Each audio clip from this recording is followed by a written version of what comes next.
Hey everybody, welcome back to the Dungeon Dive. Daniel here. Alright, I just wanted to say a quick thank you to everyone who has supported me on my Patreon so far. This is the first video I've made post-launch of my Patreon, and I really appreciate all the support. Those of you who can't, please don't feel any obligation or don't feel bad. And I promise you guys I'm not going to be plugging my Patreon on every video. I just want to do it right now to say thanks to those who have shown early support. It really does mean a lot. So today we're taking a look at Shadows of Malice, a cooperative game of epic fantasy. So Shadows of Malice has been on my radar for some time. I've owned the game for a while, but this is the first time that I've actually set it up and learned the game and really taken a close look at it. This game, in my quest to own, to cover, to explore as many of these kinds of fantasy adventure games that I can. This is a game that always came up and I would read about, but then I would take a look at it and it just wouldn't excite me. Because while it sounds like an epic adventure, you have this shadows are thickening. What does it say here? Darkness is clotting. Little time remains before Zulthul, the Lord of Shadow, can congeal the skin of malice, and with it enter the realm of Athos to usher in an age of ruin. But there is hope. If your band of avatars can find and unseal the remaining light wells before Zulthul's shadow can corrupt a single one, the Lord of Shadow will fail in its pursuit of flesh and remain imprisoned in the Shadow realm. So it sounds very epic, but it kind of looks kind of boring. And I was having a hard time, combining those two, reconciling those two things in my mind. But then I read a little bit about the designers, about what he wanted to accomplish. And the designer's name is Jim Felly. And he actually talks a little bit about the look of the game in the book, in the rulebook. And it says, the story of the card art. Shadows of Malice was originally designed to be a minimalist game with no artwork, to enable players to imagine their own stories without visual anchors. In the end, I decided to include images on the treasure cards and roughed out some placeholder art for test plays. Every playtest group asked me to keep the placeholder art for the final production. They found in it a nostalgic appeal. That's why the art on the treasure cards is rough and unrefined. And then he talks a little bit more about one design element like that in the creatures, in detailing the creatures you're going to be fighting. There are no standard monsters in Shadows of Malice. Your avatars will find no goblins, no trolls, no dragon. Every creature they encounter will be an aberration of Athos's natural flora and fauna, twisted and corrupted by Zulthul's malevolence. What was once a shrub might be transformed into a vampiric vine. What was once a bear might be mutated into a misshapen hulk with tusks and acid breath. Each creature will be unique and generated at the moment it is encountered. One way this game is very different from a lot is in how its rulebook incorporates the lore of the world into its mechanisms. And it does so in a way that no other really strongly thematic game does. If you just picked up this rulebook and looked at it with its kind of boring charts, not a lot of art, especially like that chart there, it almost looks like a technical manual. But when you read it, it really does kind of, it piques your imagination, or at least it did mine, in what is actually going on in this world. For instance, here, in addition to what we just read, when your avatar dies, it's detailed in this section called Forming a New Body. Avatars cannot die, but their bodies in Athos can be destroyed. When an avatar loses all of their life tokens to wounds and or drains, their physical form can no longer contain their essence, and the avatar returns to light in a flare of radiance that consumes their physical form and all of their soul shards. So soul shards are these crystals here that you are going to be collecting, kind of like experience points. And depending on the color, you are going to be spending those to trigger special abilities and powers that your avatars of light have. So the game you're going to be playing, I think you do need to play with 2 heroes at least. But you are going to be taking these avatars of light, and this is one of my avatars that I've created here. He, she, it is a Pathfinder, and a Pathfinder is part of the Yellow Mastery. They are good at movement, and they are good at creating paths to make movement easier. My avatar of light, my yellow avatar of light, has a Blessing of Flesh, which allows me to be immune from red banner attacks. And I'm also wearing a Life Shadow Mantle, which allows me to be immune from black attacks and also allows me to recover more health when I rest. I also have this potion, which also allows me to be immune from red attacks. So it's kind of doubled up with this blessing. My other character here is the Blood Singer, kind of a, this is a character who can take wounds to deal wounds, basically.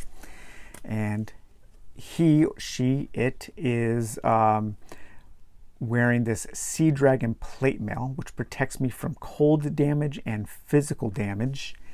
And then I have this Elixir of Blood that whenever I wound a creature, I can heal myself.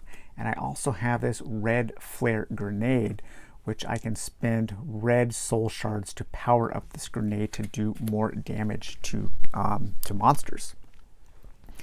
And now your characters are represented on the board by these tokens like here. And again, you know, these aren't great mighty warriors and heroes striking heroic poses. These are little colored tokens.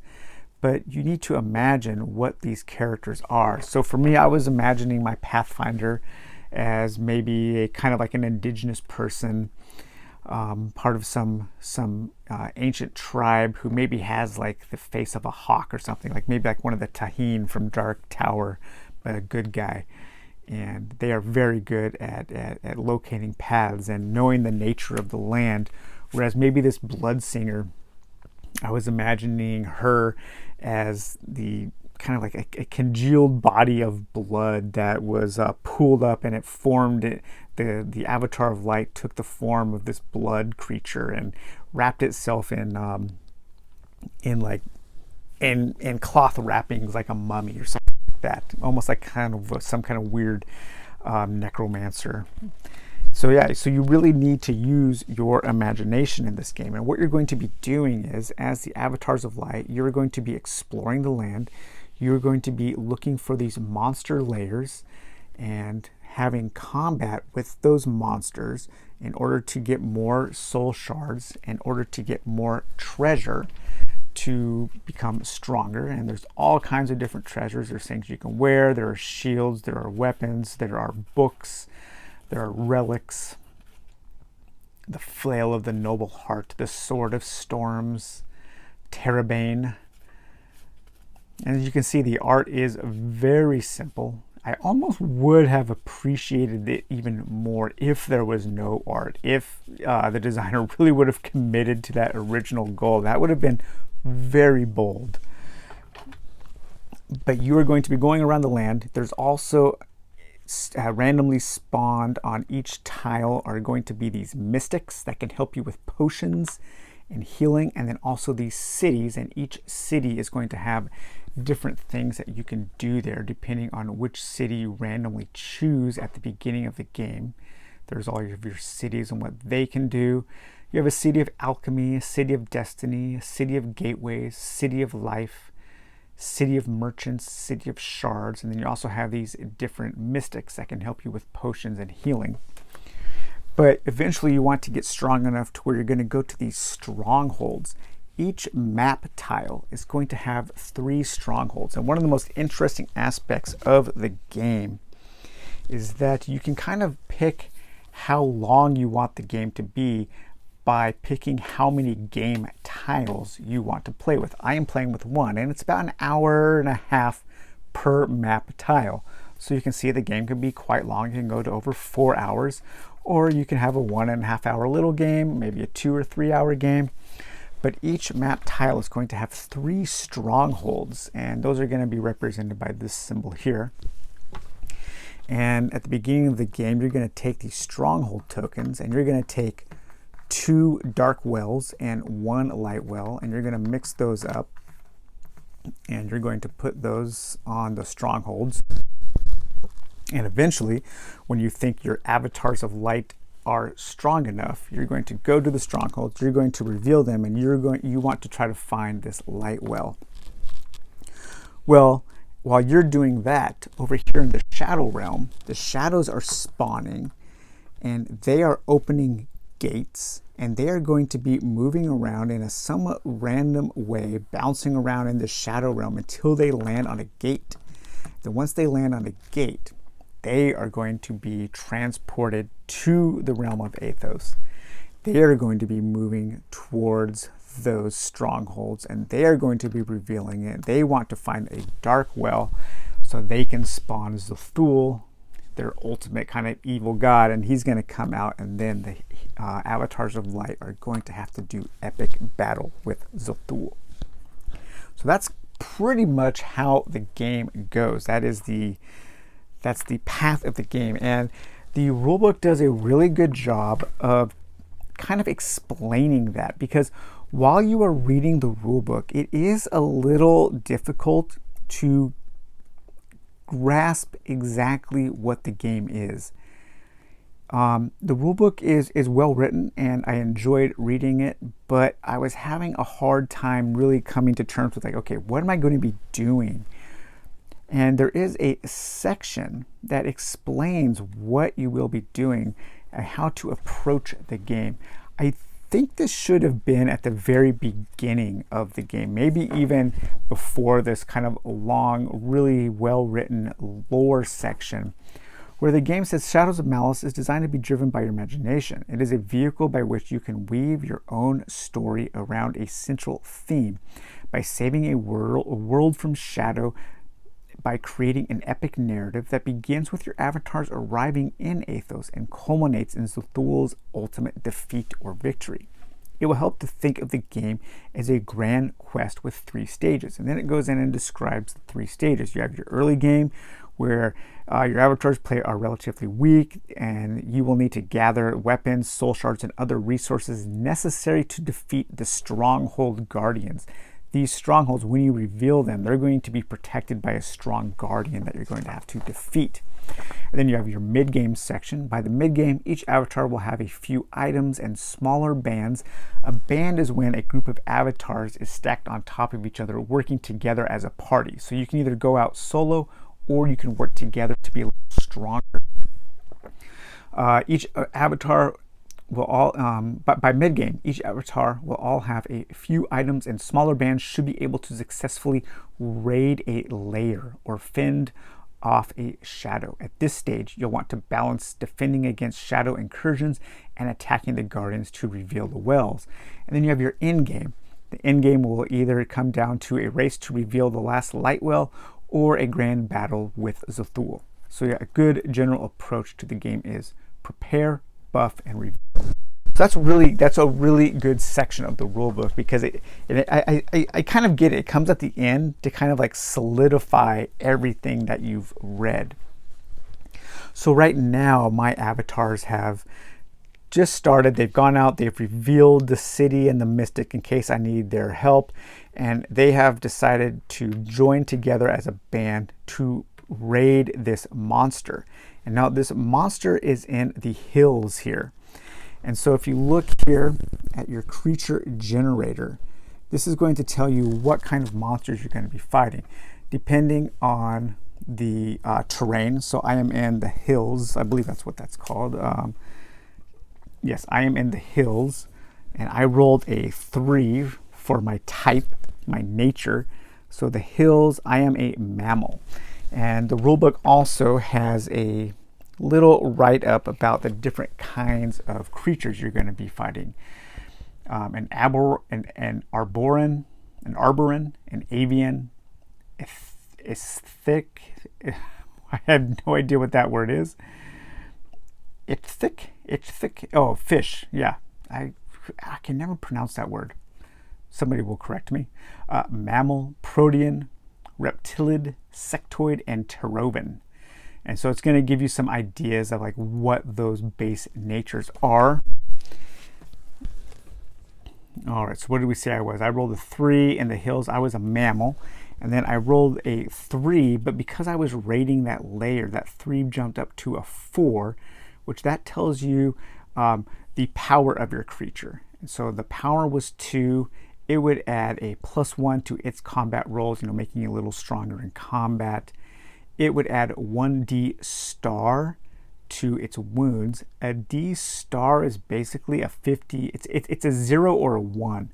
So you can roll in any way you want on a D6. You can say, odds are 0, evens are 1, or you can do 1, 2, 3, 4, 5, 6. There are different ways to come to terms with the kind of dice rolls that you're going to be doing in the game.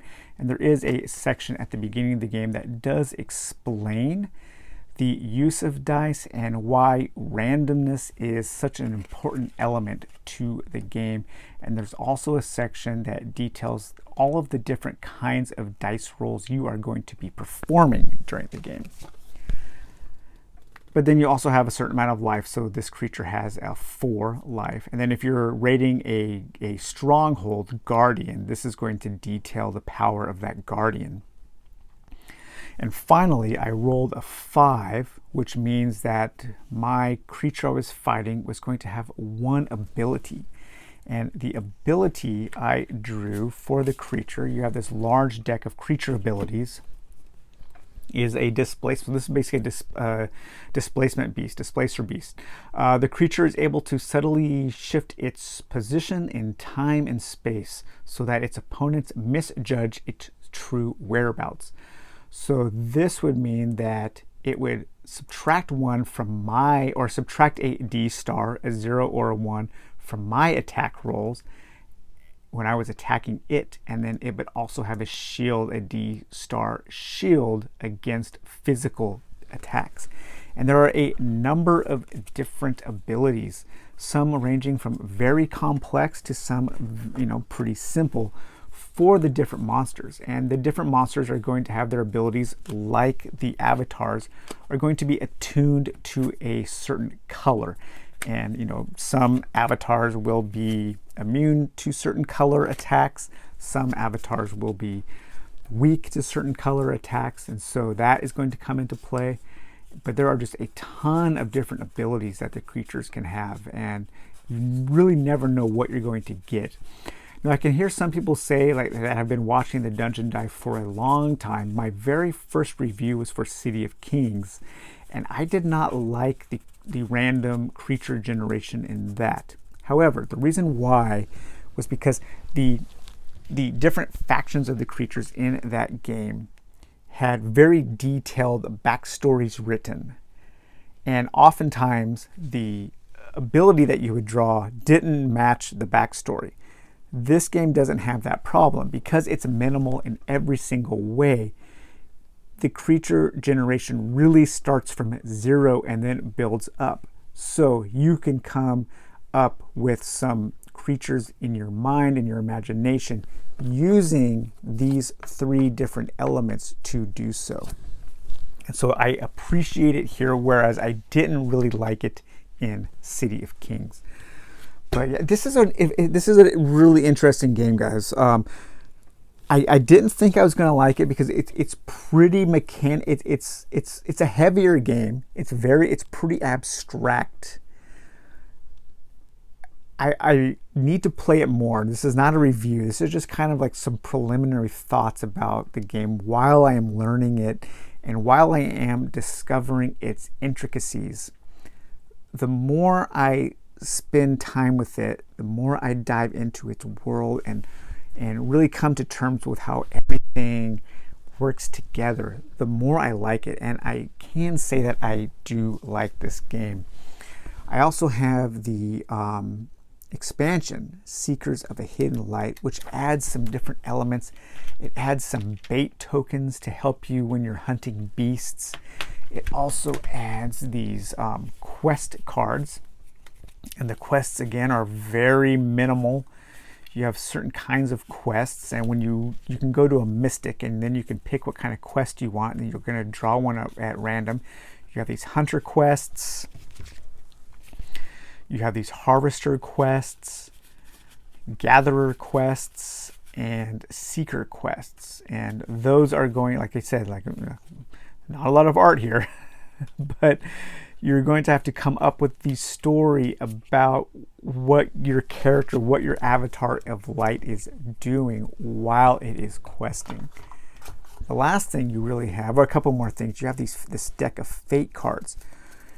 Anytime you roll a double for movement in this game, you are going to have to draw a fate card. Now, one of these I have already drawn, and that was this Blessing of Flesh. And some of them are blessings, some of them are cursed, some of them last forever, some of them are instant. But these are going to be another kind of random element that you have to deal with in the game. I really appreciate the designer's the way he embraced randomness. Usually in games of this kind of depth, not depth, it's not like a super deep game, but it is a crunchy game. But usually, in my experience, games like that tend to shy away from randomness. Looking at this game, I would think it was more of like kind of a Euro-style adventure game that rejects randomness, but this game embraces it as part of its core concept, and it even incorporates randomness in its lore. But yeah, this is a neat game. I'm very happy with it. I'm happy that I gave it a chance because it's very interesting. I don't have another game that's really like this in my collection. I like that it comes in a small box. It's pretty easy to get out to the table. It's easy to set up and take down. And it does offer this kind of like grand, epic, story-driven adventure game without a lot of the trappings and the tropes and the conventions that are so normal to this genre. So if you guys haven't played Shadows of Malice and you're looking for something a little different, a little off the beaten path, something that maybe will force you to really exercise your imagination to come up with the concepts of the things that you are dealing with on the board, I can pretty highly recommend Shadows of Malice. Just know it is going to take a little bit of time to learn and to get into. I think you're going to have to play a couple games before things really start to click and start to flow together in this kind of like organic way to where you can forget about the mechanisms, and when they start to come just as second nature and really dive in to the way this game wants you to generate story and narrative. So all right guys, well I hope you enjoyed this look at Shadows of Malice, and that is from Devious Weasel Games, designed by Jim Felly.